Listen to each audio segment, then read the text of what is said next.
Okay, so today we're going to be working on exponent laws from grade 9. We're going to go very fast because we've already done this before. This is just a review. So let's start off with something like 5 squared times 5 cubed.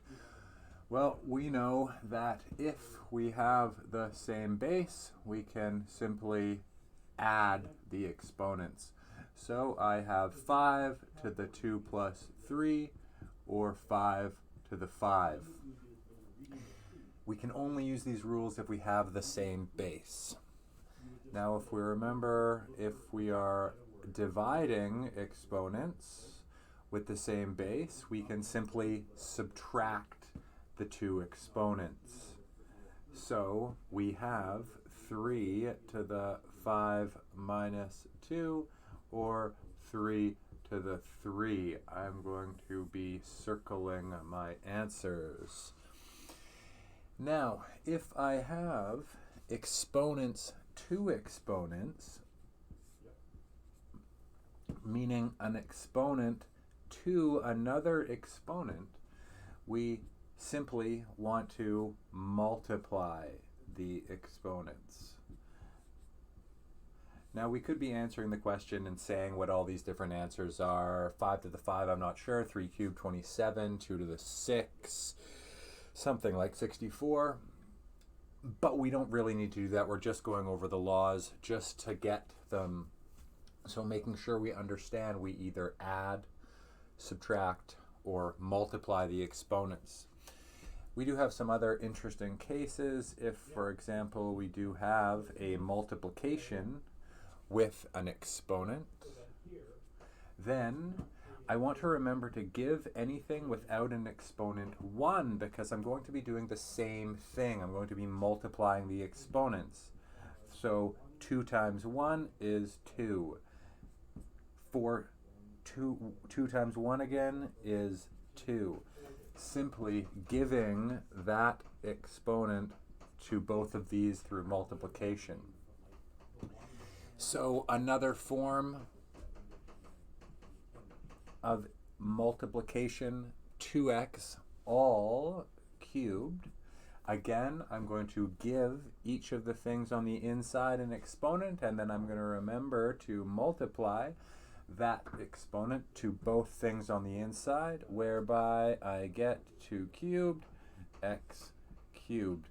Now, we know 2 cubed is 8, but again, nobody cares at the moment. We are just trying to review our exponent laws. One more example. If we have a fraction on the inside, again, I have both of them with exponent laws of 1. If this thing is, for example, squared, then I am simply going to multiply my exponents again.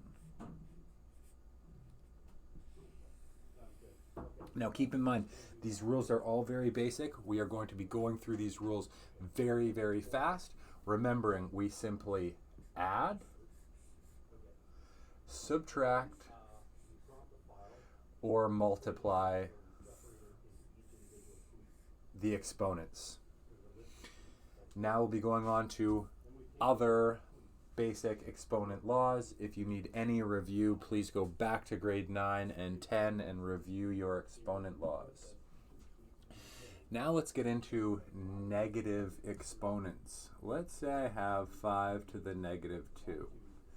If I have a negative exponent, I'm going to start off with a fraction. I may not need it, but I'm going to start off with it every single time to remind me the methods of negative exponents. So if I have this negative exponent, I bring it to the bottom and I make the exponent positive. What gets left? Well, let's put a 1 on the top. And I don't do that until the end.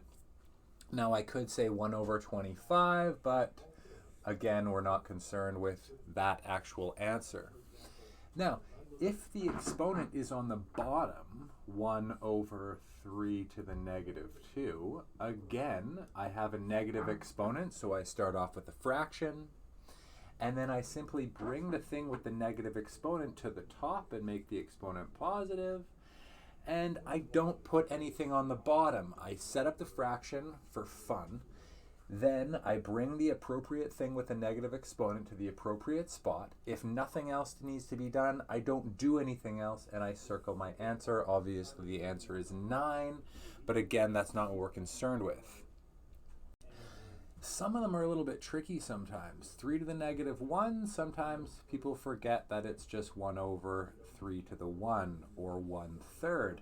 Now, if, for example, we see something like 1 over 3, we need to remember, if you don't see an exponent, put a little exponent of 1 there. Lots of the times it reminds you what to do.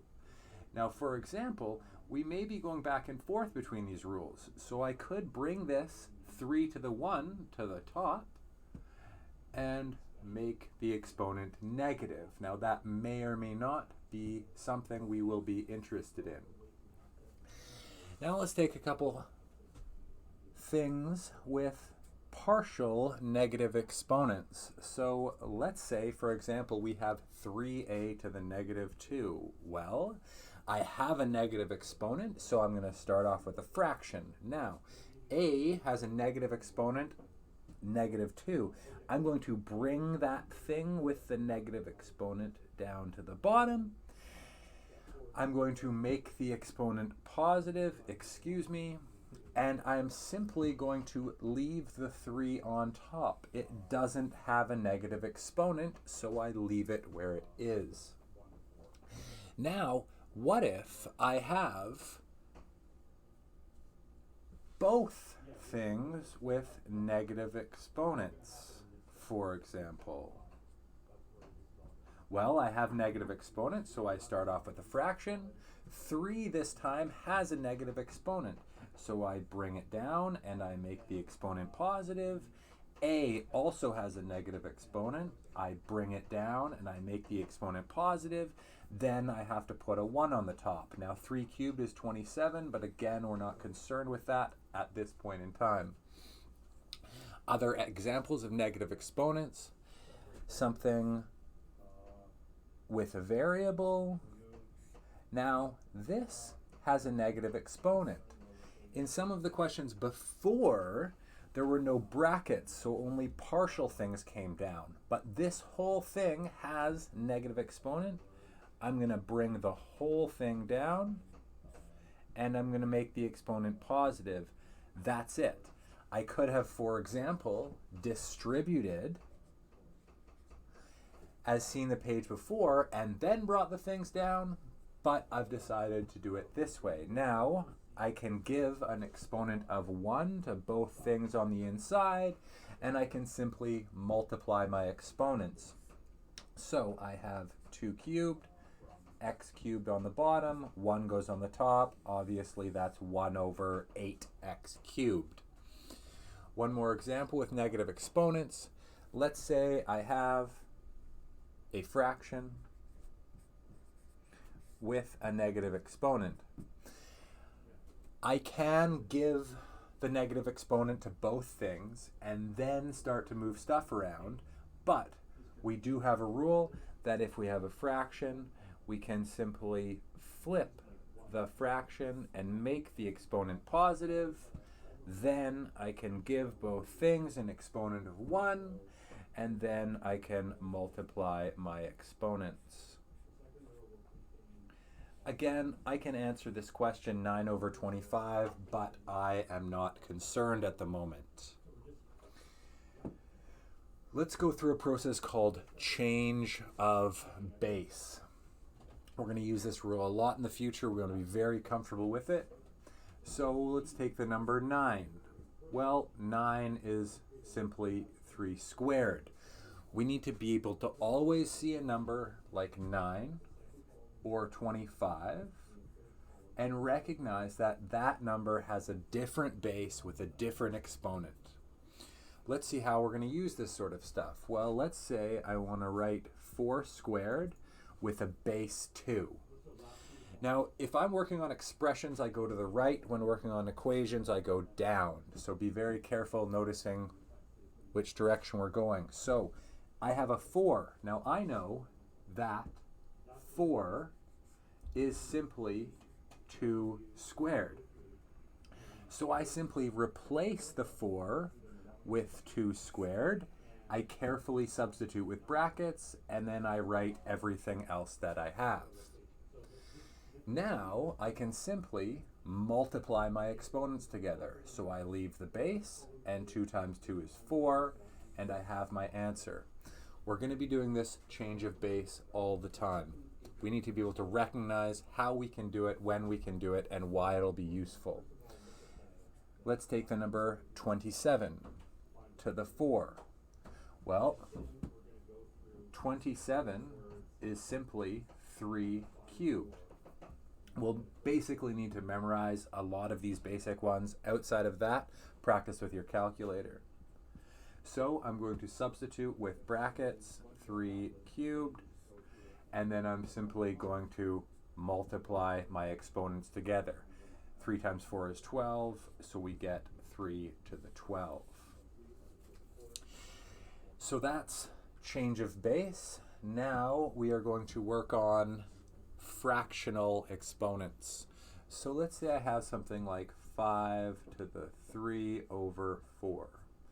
The only time I'm ever going to use an angled slash fraction is when it's in the exponent. I'm going to write the rule down off to the right. X to the exponent m over n is equal to n square root x to the m. That is a rule that we'll want to memorize. So I simply remember that the bottom of the equation of the fraction becomes the root. So I have base 4 and I have 5 cubed. Now 5 cubed is 125, so I could call it the 4th root of 125, but that is not the point at the moment. We're just trying to change forms. So if I have something like 8 to the 1/3, then I can simply set up a root. The bottom of the fraction becomes the root, and I simply have that. Now, for example, that. Now, for example, I know what the cube root of 8 is, so I could answer the question, but all we're concerned with is converting forms. Something like 8 to the 2/3. Again, I'm going to set up the root. I'm going to put the bottom of the fraction as the root, and I will say 8 squared. Now, some of these, again, that is a fine final answer, just changing forms, but a lot of the times we want to work on them if we can. So, should I square it first? Well, the 8 squared is 64, and the cube root of 64 is 4. However, I want to take the cube root first. So the cube root of 8 is 2. I haven't squared it yet, so then I'll say 4. Again, that is an okay final answer if you like. A little bit more complicated, the 4th root of 1 over 16. Well, I have all sorts of radical rules that we can review from grade 10 and 11 if we like, but outside of that, I'm just going to do it. So we can separate roots into be the 4th root of 1 over the 4th root of 16. Now the 4th root of 1, well, what 4 identical numbers multiply together to make 1? That's 1. And what 4 numbers multiply together to make 16? That's 2. So we know the answer is 1/2. We can also check the answer on the graphing calculator and make sure that all of these answers are correct. So one last page on getting into more complicated word problems. We are going to start off with a nice, simple question.